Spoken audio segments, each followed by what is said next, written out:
Hi guys, welcome to Photoshop theory series on PK100. So today's question is, what is difference between PSD and PSD?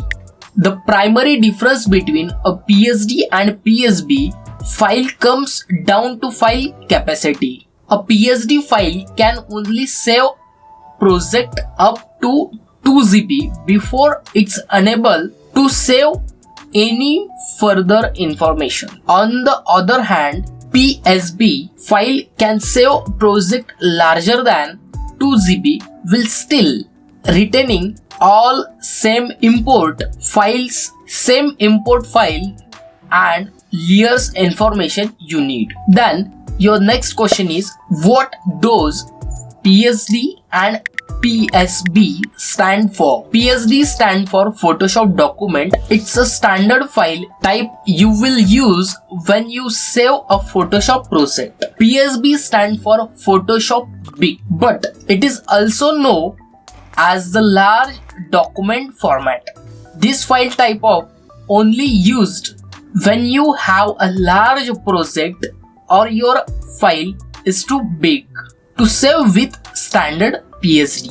Capacity of PSD versus PSD files. The primary difference between each those files type is that they have vastly different saving capabilities. PSD file can save a max document size 13,000 into 13,000 pixels.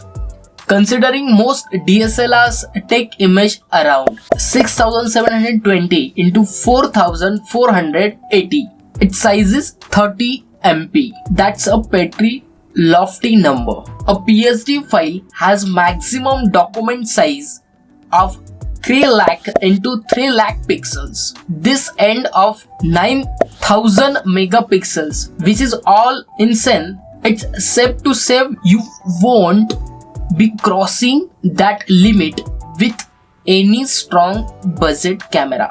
So तुम्हाला जर basic पासून advance पर्यंत Photoshop जर शिकायचं असेल तर तुम्ही आपल्या PK100 YouTube चॅनल वरती बेसिक टू ॲडव्हान्स पर्यंत फोटोशॉप जे आहे ते तुम्ही शिकू शकता. सिंपल तुम्हाला काय करायचं आहे, आपल्या YouTube चॅनल वरती एक प्लेलिस्ट मी बनवलेली आहे फोटोशॉप मास्टर कोर्स म्हणून. त्या प्लेलिस्ट तुम्हाला बघायचे, त्या प्लेलिस्ट मधील पूर्ण व्हिडिओज तुम्हाला बघायचे आणि लर्न इट.